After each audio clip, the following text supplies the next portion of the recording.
Yo, what's up everybody? Evan here for Grips.com, continuing with Project Get Me Stackin. Today's question comes from a kid who got off to a hot start, and he's curious about how quickly he should try to push the envelope to build things up. Let's get into it. Hi Evan, my name is Brandon, and I recently started taking a great interest in poker. I signed up to PokerStars and played a couple of 55-cent buy-ins, making the final table to win about $78. However, when I play a bigger stake tournament, I seem to run very dry every time I play. But I don't know whether this is because I'm scared of busting out or I'm playing way too tight. Also, I'm only 16, and I know I shouldn't be playing poker, but I have for a long time now, increasing my bankroll up to $250 from a $10 deposit. Not bad. Do you think I should carry on playing smaller stake tournaments or bigger ones? And Brandon, I just want to start by saying thank you for the quality question. I think it's one that just about every new player in poker is curious about, you know? How aggro do I get with this? Congrats on the hot start. It's always nice to begin a winner, and you're probably sitting there thinking like, man, this game's so easy. I'm going to be able to crush everyone. But I like that you took the time to actually ask me if that's the right approach or if you should be more patient with it. By the way, I hope you got your parents' permission to play. It seems like the next generation of poker players is starting at younger and younger ages. I guess it's the same with sports and everything, really. But hey, many of the greats these days started playing poker in their very early teenage years. Even if it wasn't online poker or even for real money, they were still playing. So it's okay that you started early. In fact, it's never too early to start developing your brain, as long as you're developing it towards the right stuff. Anyway, you asked the question, you probably want some answers, so let's get into that presentation.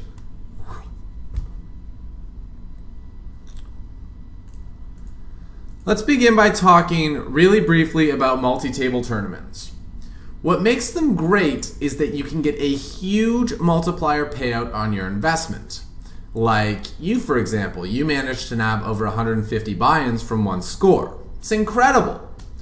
One thing is, it's easy to lose sight of just how much good fortune is required to get those first place finishes. And that had one roll of the dice or toss of the coin gone the other direction, you probably would have netted, 60, 40, maybe 20 buy-ins, maybe even only 5 buy-ins for your efforts rather than the 150. And it's really important to acknowledge how big of an impact luck will play on your results at the end of the day in multi-table tournaments. Now, if you're able to put in that volume, that changes things because you're giving yourself more opportunities to have that string of good luck.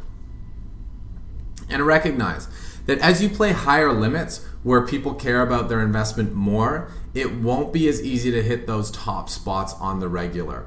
Like the really, really micro staked tournaments are infinitely softer than the small buy-in ones. Now, as you move up the buy-ins, it's like the higher you go, the difference is smaller. But at the very beginning, the difference between like a 10 cent and a 50 cent and a dollar and a $2 is huge. Anyway, we play MTTs because of this possibility of this massive windfall that can come when the stars are aligned. But we need to acknowledge that for every 1 in 50 sort of good luck winning run that happens, there are going to be 49 runs where the luck doesn't line up and we fall short. And your bankroll has to be able to withstand that.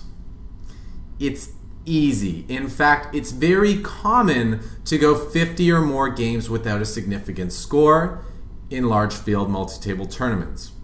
Going 10 or 20 games without cashing at all is also a pretty common occurrence if you are playing a go big or go home style, which is generally the right way to play tournament poker. So while winning on the first shot is great, it really skews your perceptions into thinking that maybe this is the norm. Now, I realize that you played a lot more. This wasn't just one result, but I'm throwing this answer out to the people who get one score and think that that's going to be the norm. It's not. So you need to allocate a cushion 100 buy-ins is a great starting point to withstand this variance. So you can definitely jump into the $1 tournaments or the $2 tournaments for sure. You're well enough rolled. But should you go to the $5 tourneys and the $10 tourneys because that first place prize looks so appealing? Probably not. One of my most popular videos on YouTube is about bankroll management, and it's probably because this is the single most important thing in poker. My philosophy has always been that I never want to go broke. I always want to be able to stay in the game, and I don't want to have to reload. It's a very comforting philosophy to have because it ensures that even a spell of bad luck in poker is going to have no impact on my day-to-day living. Because my poker bankroll is completely separate from my life bankroll when I don't have to worry about re-injecting cash into that roll. Now, when you're working a part-time job and you have a good amount of disposable income, which is usually the case in your younger years, you can take the alternative approach of being a bit more aggressive with your bankroll because reloading is no problem. But if you want to be consistently making money, if you want to create good habits out of the get-go, your roll should be protected and you shouldn't have to be injecting money in. A concept that breaks this down really well is the Kelly criterion, which looks at the total size of the bankroll compared to the amount being risked and the possible outcomes and their likelihood. I didn't post the formula because it's some really wacky looking stuff, but it is quality, and it would need like 3 presentations on its own to break it down.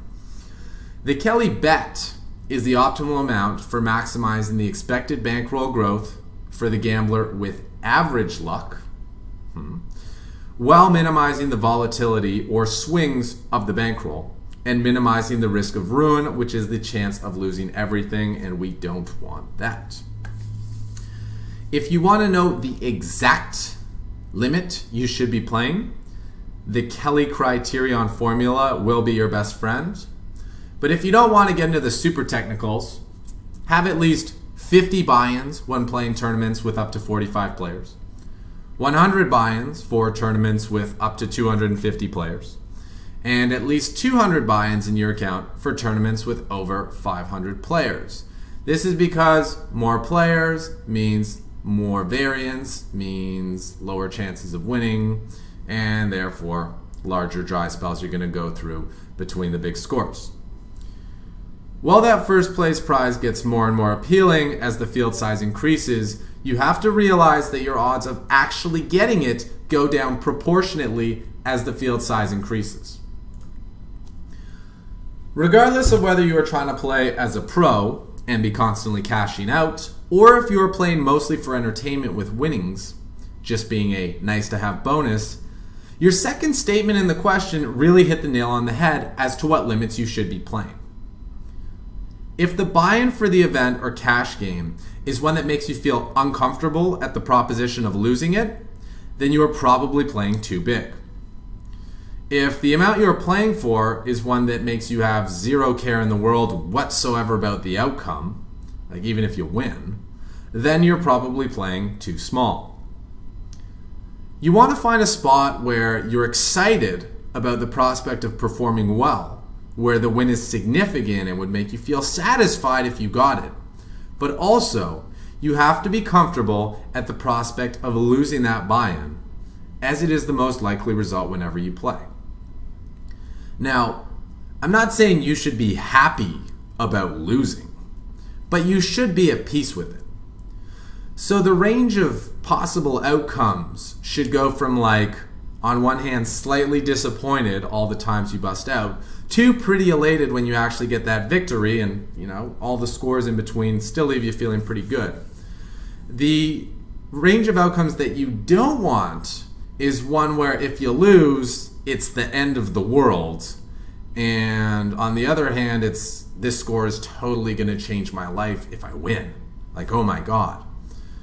Think about the emotional pressure you're under when that second range is the one in play. It's like a totally do or die mentality. Like your very well-being is going to feel so threatened because you're like, oh my God, like what happens if I don't win? That is not what you want. You just won't be able to perform well with those kind of stakes. So you have to be playing within your comfort zone to be able to play well. To play well in poker requires taking risks. It requires taking chances. And if you aren't comfortable taking those risks, you're most likely going to weak tight your money away, folding too often, letting yourself get short stacked, and putting all your hopes in the cards rather than in your skills, which are the skills to make profitable betting decisions. You always want to feel like you are one of, if not the best players at the table, and that should be the limit that you focus on playing. After all, it's a lot more fun when you win, right? And when you're the best player in the game, winning should be happening pretty often. When you want to improve, take a chance. Play in a bigger game with some tougher competition. But say to yourself, if this shot goes sour, I'll go back to my normal grind. Your goal when taking those shots is to improve. And if you get lucky and make a big score, it's all gravy, baby. Shot taking, though, should be the exception rather than the rule when you sit down to play. You should always feel like your bankroll is protected and never fear that one bad session is going to leave you sitting with donuts in your account balance.